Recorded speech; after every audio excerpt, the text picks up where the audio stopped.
આપણી સંકલ્પ ન્યૂઝ ચેનલને સબસ્ક્રાઇબ અને લાઇક કરો, બેલ આઇકન દબાવો જેથી આવનાર ન્યૂઝ અપડેટ્સની નોટિફિકેશન આપના મોબાઈલ પર સૌથી પહેલા પહોંચે. Like, subscribe and share the video. નમસ્કાર દર્શક મિત્રો, હું છું પૂજા રંડેલ. સંકલ્પ ન્યૂઝમાં આપનું સ્વાગત છે. સમાચારની શરૂઆત કરતા પહેલા એક નજર આજના મુખ્ય સમાચાર ઉપર. પાર્ટીમાં તાજિયા મોહરમ પર્વને લઈ પોલીસ મથકે શાંતિ સમિતિની બેઠક મળી. આગામી દિવસોમાં મુસ્લિમ સમાજનો મોહરમ તાજિયા પર્વ હોવાથી પારડી પોલીસ મથકે આજ રોજ PIGR ગઢવીના અધ્યક્ષસ્થાને શાંતિ સમિતિની બેઠક રાખવામાં આવી હતી, જેમાં હિન્દુ મુસ્લિમ સમાજના અગ્રણીઓ ઉપસ્થિત રહ્યા હતા. દર વર્ષે પારડીમાં 9 અને કોલક સહિત 10 જેટલા તાજિયા બનાવવામાં આવે છે. આ તાજિયા જુલુસ નગરમાં ફેરવવામાં આવતા દરેકનો સહયોગ મળી રહ્યો છે. દર વર્ષના જેમ આ વર્ષે પણ તાજિયા પર્વની શાંતિપૂર્ણ માહોલમાં ઉજવણી કરવા સૂચના આપવામાં આવી હતી. કોઈ અનિચ્છનીય બનાવ ન બને તે માટે પોલીસે તકેદારી રાખવા જણાવ્યું હતું અને તાજિયાની પારડી પાર નદીમાં વિસર્જન કરવામાં આવશે. ટ્રાફિક નિયમોનું પાલન સાથે શાંતિપૂર્ણ રીતે પારડીમાં દરેક તહેવારોની ઉજવણી કરવા સૂચનાઓ આપવામાં આવી હતી.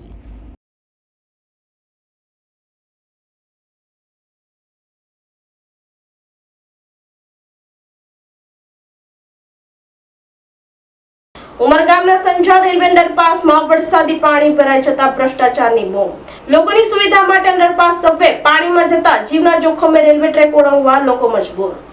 ઉમરગામ તાલુકાના સંજાણ રેલવે સ્ટેશન પાસે નવા અંડરપાસ સબવેનું કામ શરૂ કરવામાં આવ્યું હતું. જો કે હવે અંડરપાસ એક ભયાનક પાણી ભરેલી ગુફા જેવી બની છે. પૂર્વથી પશ્ચિમ જવા ફ્લાયઓવર બ્રિજ નીચે અંડરપાસ સબવે લોકોની સુવિધા માટે બનાવવાનું આયોજન હતું. રેલવેએ કામગીરી કરી, પરંતુ હવે અંડરપાસ સબવેમાં વરસાદી પાણી ભરાઈ ગયા છે, જેને લઈ લોકો જીવના જોખમે રેલવે ટ્રેક ઓળંગવા મજબૂર છે. ખુલ્લા એવા વિશાળ ખાડામાં કોઈ નિર્દોષ વ્યક્તિ કે મૂંગા જાનવર પડી જાય તો તેને બહાર કાઢવું મુશ્કેલ બની શકે હોવાનું લોકો જણાવી રહ્યા છે. અગાઉ બનેલા આ પ્રકારના અંડરપાસ સબવે હાલ પાણીથી ભરેલા છે. મસમોટા પાણીથી ભરેલા ખાડામાં બેરિકેડ પણ લગાવવામાં આવ્યું નથી, ત્યારે આવા અંડરપાસ બનાવી પાણીમાં જતા ભ્રષ્ટાચારની બૂમ ઉઠી રહી છે. સ્થાનિકોએ આ મામલે રોષ વ્યક્ત કર્યો હતો. નમસ્કાર. આ જે સંજાણ ખાતે જે અંડરપાસ નથી બની રહ્યો અને ક્યારે બનશે પણ નક્કી નથી, પણ અત્યારે હાલની પરિસ્થિતિમાં જે ખાડો છે એ ખાડો એ ખૂબ જ ઘાતક છે અને કોઈ બી પડી જવાની શક્યતા છે. તેમજ રાત્રિ દરમિયાન ખાસ કરીને લાઇટની અસુવિધા, લાઇટ છે જ નહીં તો એ થોડીક લાઇટ લગાવી દેવામાં આવે ફોકસ અને અહીંયા બેરિકેડ લગાવી દેવામાં આવે તો વર્તમાનની પરિસ્થિતિમાં કે લોકોને એક સામાન્ય સુવિધા મળી જાય તો લોકોનું વ્યવસ્થા થઈ જાય એ રીતે તંત્ર દ્વારા સુવિધા થાય એ માટે વિનંતી છે. વલસાડ ખેરગામ રોડ ઉપર ટેમ્પો અને કાર સામે અથડાયા બાદ બાઇક કાર પાછળ અથડાતા ટ્રિપલ અકસ્માત સર્જાયો. બાઇક ચાલકને ઈજા થતા હોસ્પિટલમાં ખસેડાયો. સમગ્ર ઘટના સીસી કેમેરામાં કેદ. વલસાડથી ખેરગામ જતા રોડ ઉપર સવારે અકસ્માતની એક વિચિત્ર ઘટના બનવા પામી હતી, જેમાં આઈસર ટેમ્પોની સામે કાર અથડાઈ હતી અને કારની પાછળ બાઇક ધડાકાભેર અથડાતા અકસ્માત સર્જાયો હતો, જેમાં બાઇક ચાલકને ઈજાઓ પહોંચતા સારવાર માટે નજીકની હોસ્પિટલમાં ખસેડવામાં આવ્યો હતો.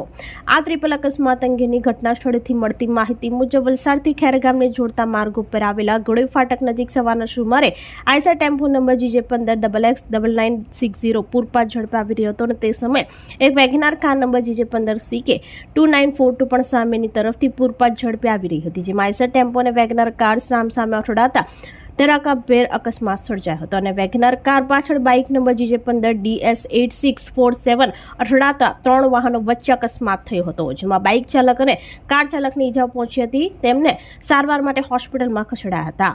આ બનાવની જાણ પોલીસને થતા સ્થળ ઉપર દોડી આવ્યા હતા અને કાર્યવાહી હાથ ધરી હતી. સમગ્ર ઘટના સીસી કેમેરામાં કેદ થઈ હતી.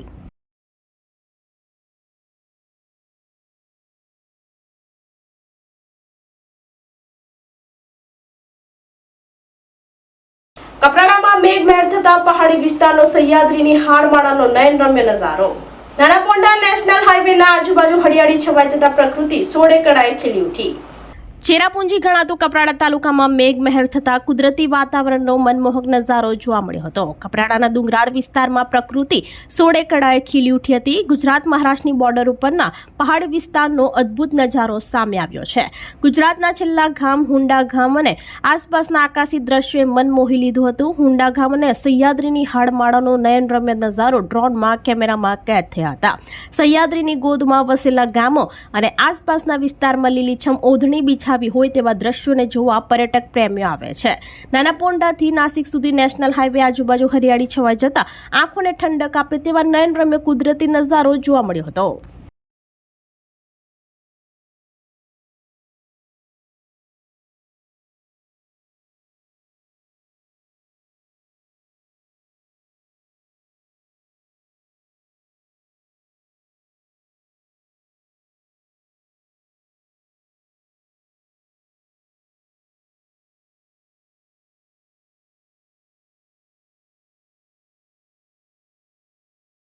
વાપી નામદા શાળામાં કોબ્રા સાપ આવી ચડતા જીવદયા પ્રેમી સંજય પવારે રેસ્ક્યુ કર્યો.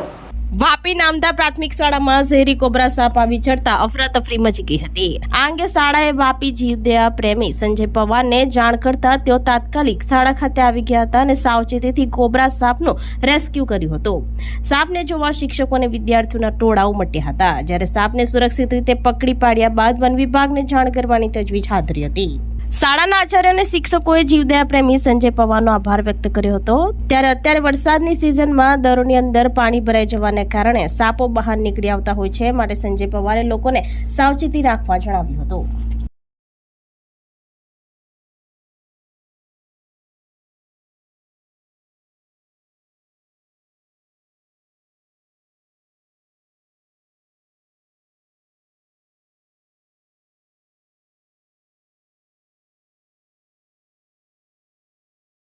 તો આ તાજા સમાચારો, નવા સમાચારો સાથે કાલે ફરી મળીશું. નમસ્કાર.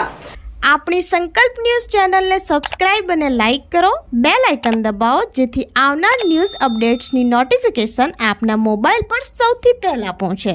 Like, subscribe and share the video.